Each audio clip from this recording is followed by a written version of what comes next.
usa essa situação que os alunos trouxeram para a sala de aula para discutir, para criar um projeto.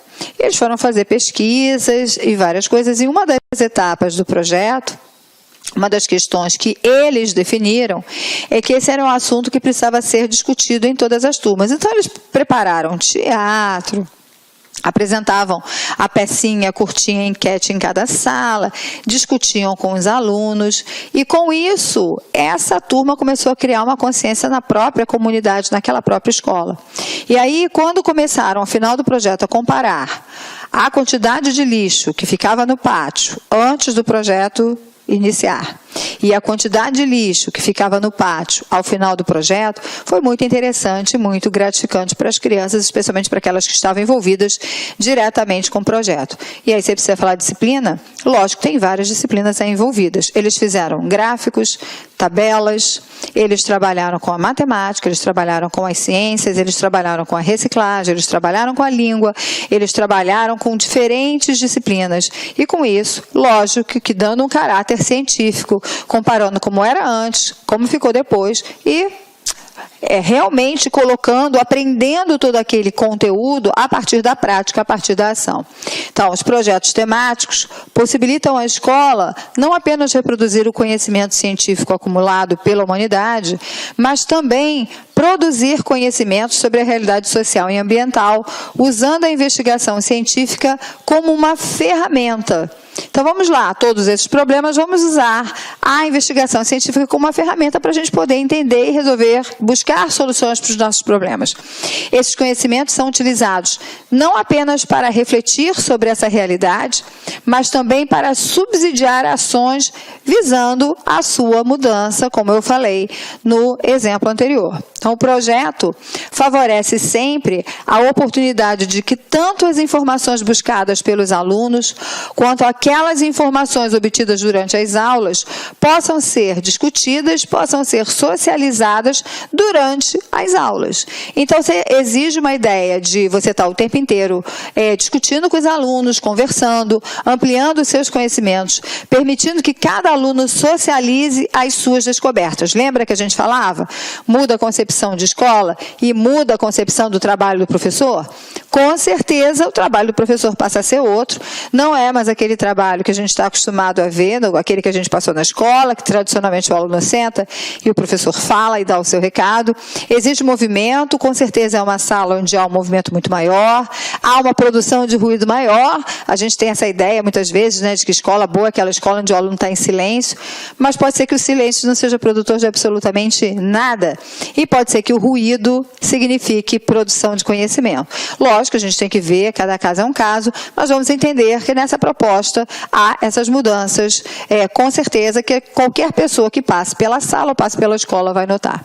Então, assim, a gente pode pensar também nessas ideias de criar um projeto temático. Então, quando a gente pensa num projeto temático e ele está voltado para um tema específico, esse tema pode nascer desse interesse dos alunos, mas eu posso provocar esse interesse nos alunos. Eu posso fazer com que esse interesse, de fato, aconteça.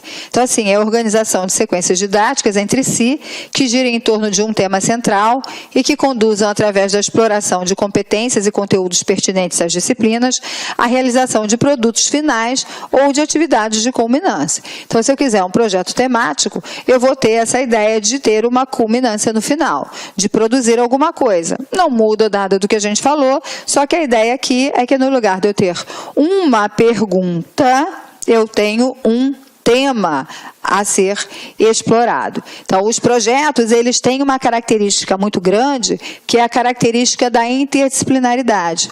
Ou seja, mais de uma disciplina participa, necessitando, então, de um planejamento comum, de reuniões de acompanhamento e de compartilhamento de parte dos objetivos.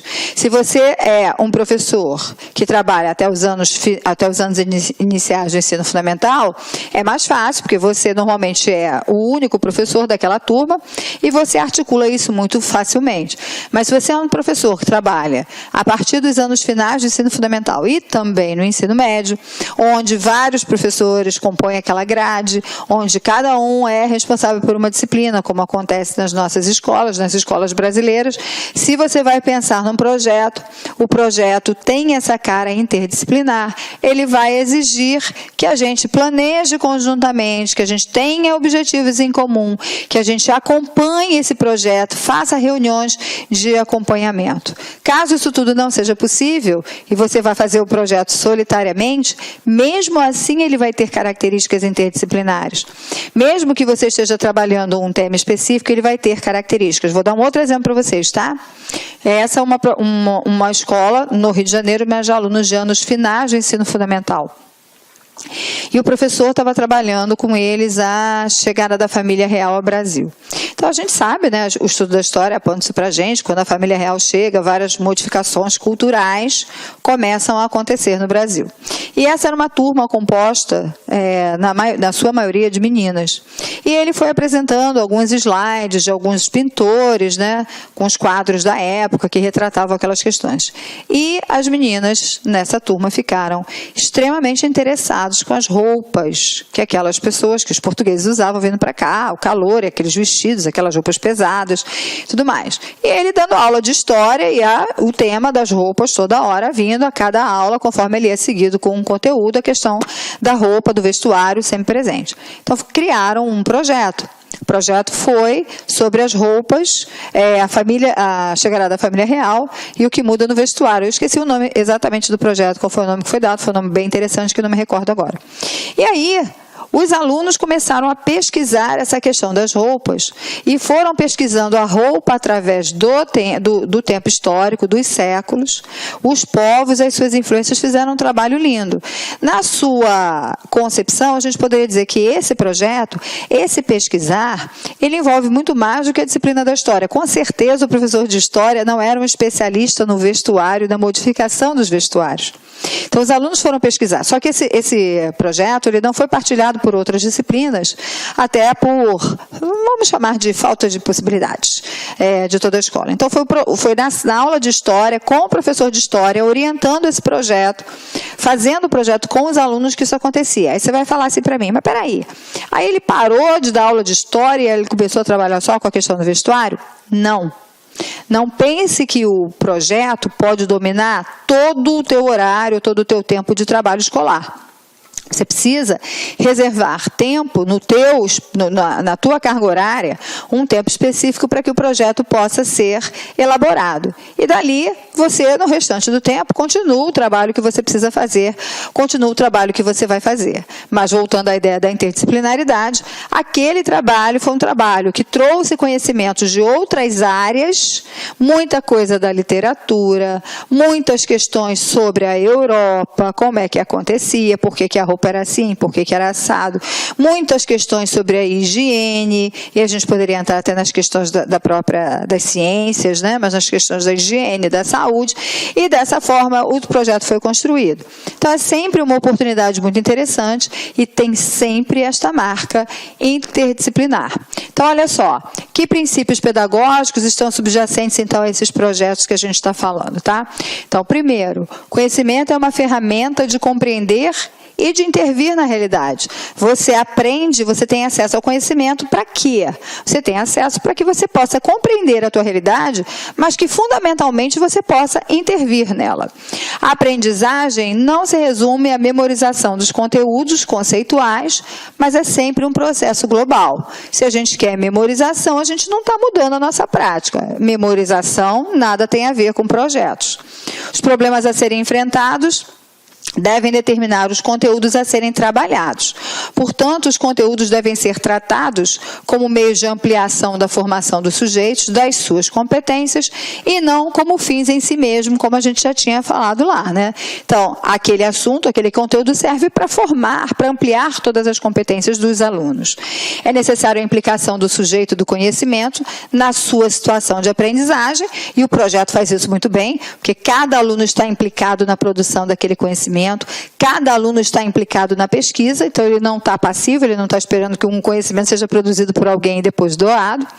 Necessidade de formar um ser na sua integralidade, aprendendo a aprender, aprendendo a fazer, aprendendo a ser, aprendendo a viver junto, dentro de um senso ético e de responsabilidade. Hoje, o nosso aluno, as demandas sociais exigem que o aluno tenha esse tipo de postura. Ele tem que aprender a aprender, ele tem que aprender a ser, ele tem que aprender a fazer, ele tem que aprender a conviver, tem que aprender a viver junto. Então, o projeto é uma grande experiência, um grande laboratório para que essas coisas possam, de fato, acontecer. A gente continua com contribuições, romper com os trabalhos estanques e com os trabalhos tradicionais que a gente vê por aí.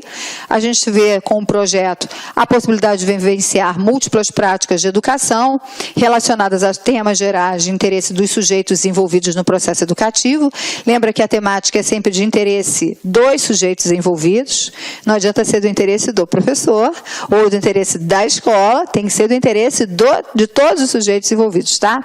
A produção coletiva do conhecimento, com a participação ativa dos sujeitos da aprendizagem, através da reflexão sobre a realidade, que interpretam, compreendem e significam de uma forma mais profunda, no momento em que os meninos estão trabalhando, estão debruçados sobre a questão, a relação deles com o conhecimento, a relação deles com o fato social muda completamente. Eles se apropriam mais e eles se aproximam mais para se entender parte daquele processo social. A construção de algumas certezas compartilhadas e a discussão de muitas incertezas, o que permite uma maior compreensão da natureza de um empreendimento coletivo e de um melhor relacionamento entre o grupo. A gente ainda pode falar de mais vantagens. O desenvolvimento de trabalhos cooperativos, porque o grupo vai trabalhar sempre junto, vai ser sempre uma relação entre os interesses e a própria vida do aprendente, ou a vida do aluno, né? Com a ajuda do professor, do mediador, o tema, faltou um azinho ali, tá? Inicial torna-se, então, um trampolim para um avanço progressivo da aprendizagem, aprofundando os conhecimentos. Então, isso é sempre o tema. Ele acaba sendo um trampolim, porque a pergunta inicial, para ser respondida, você vai conhecer muito mais coisa. O seu leque de aprendizagens e o seu leque de conhecimentos vai ter que ser muito ampliado. E dessa forma, isso vai acontecer cada vez mais, tá? O uso de múltiplos métodos de trabalho, de estratégias educacionais que vão se associar aí, e um processo de ensino-aprendizagem mais consistente, com uma qualidade coletiva, melhor assimilação dos objetivos de aprendizagem. Então, são várias vantagens na forma de trabalhar o projeto. Lembra, ninguém precisa deixar de trabalhar o seu conteúdo. Reserva um tempo e você trabalha, então, o projeto. E com isso eu quero dizer o seguinte, estou trazendo aqui uma frase que eu acho bem importante para a gente. Se fizermos do projeto uma camisa de força para todas as atividades escolares, estaremos engessando a prática pedagógica. Então, embora eu tenha apresentado aqui para vocês essa metodologia do projeto, isso não significa que todo o trabalho de sala de aula precise acontecer por projeto, porque se você faz do projeto a única via de trabalho, você engessa todo o trabalho pedagógico, você acaba com as atividades escolares e você acaba com o próprio desejo ou a vontade do aluno de trabalhar como projeto. Então, lembra que projeto é uma metodologia, mas acontece que os professores não podem trabalhar com uma metodologia única. Na realidade, nós temos necessidade de conhecer outras metodologias, justamente para poder ampliar esse repertório e para favorecer os diferentes tipos de aprendizagens que nós encontramos nos nossos alunos. Lógico que as metodologias também precisam estar de acordo com o tema, com o assunto, com a disciplina que está sendo trabalhada. Eu não posso pegar uma metodologia que não combine com a disciplina que eu estou propondo. Mas a gente não pode entender que os projetos agora são a salvação do universo pedagógico e a gente vai só usar projeto. Isso também não vai funcionar. Então, cuidado para que a gente não cometa esse equívoco de engessar a prática pedagógica. Eu coloco aqui algumas coisas que eu acho importantes para vocês estudarem. Então, é bom pegar John Dewey, relembrar lá um pouquinho de John Dewey do caráter global da educação. É bom lembrar de Ovidio de Clory e os centros de interesse. Eu acho que a gente falou um pouquinho disso quando falou da aula das tendências pedagógicas. De Clory organizou o currículo escolar através dos interesses do que aquilo que ele achava que eram interesses para as crianças, Gestalt e a escola ativa, construtivismo e a interação, e socioculturalismo e a identidade cultural. Todas essas questões são questões que vão nos permitir entender melhor a proposta do projeto. Eu trago aqui duas bibliografias que eu acho interessantes para vocês, que eu até falei no início da aula, que é o Fernando Hernandes, tá? Com esse livro aqui, Organização do Currículo por Projeto de Trabalho. É um livro interessante, tá? Ele é de 98, mas se eu não me engano ele já tem outras edições, e aí você pode ter acesso, é um livro bem rico. E o Nilbo Ribeiro Nogueira, com Pedagogia de Projetos, tá? Também com informações interessantes, que eu acho bem legal, para que você possa ampliar o seu conhecimento sobre esse assunto, ok? E agora chegamos naquele momentinho da aula em que você vai testar os seus conhecimentos. Eu trouxe aqui 5 questões para que a gente possa resolver, sempre daquele jeito, né? Eu apresento a questão, você tem um tempinho para responder, e depois eu venho com o gabarito e com a explicação sobre cada uma delas, ok? Vamos lá, então, a primeira questão. Assinale a opção correta sobre a pedagogia. Olá, meus amigos! Inicialmente eu quero pedir licença para vocês, pois interrompi os seus estudos, mas essa videoaula aqui da Lá Concurso é uma videoaula demonstrativa para você conhecer a qualidade do nosso site, conhecer os nossos professores. Eu quero passar um recado para você. Se você quer continuar a assistir o restante dessa videoaula, você quer fazer um dos nossos cursos específicos para a Prefeitura de Lucas do Rio Verde, então clique aqui embaixo e converse com um dos nossos atendentes. Atenção, os nossos cursos, nós temos 8, 9 cursos a partir de R$20. É isso mesmo, né? Professor, quais são os cursos da Lá Concurso? Olha aqui. Temos 3 conhecimentos básicos, né? Um para fundamental, médio e superior. Todos eles, a partir de... são 10 parcelas de R$20. Tá? Curso aí para técnico administrativo educacional, área da secretaria, 10 de 35. Ajudante administrativo, 10 de 35. Fiscal de postura, 10 de 35. Fiscal de tributos, 10 de 35. E, claro, a nossa cereja do bolo, professor de pedagogia, 10 de 35. Inclusive, a nossa professora titular aqui da Lá Concursos, para quem não conhece a Lá Concurso é uma empresa cuiabana. Nós estamos trazendo o quê? Estamos trazendo a professora Márcia Argil, lá do Rio de Janeiro. Ela chega dia 28 para gravar completaço o quê? A parte de conhecimentos específicos, que é a parte pedagógica. Tá certo, meus amigos? Então venha estudar conosco aqui na Lá Concurso, que eu tenho certeza que você não vai se arrepender e vai ficar fã de carteirinha do nosso site. Um forte abraço, fique com Deus. Tchau, tchau.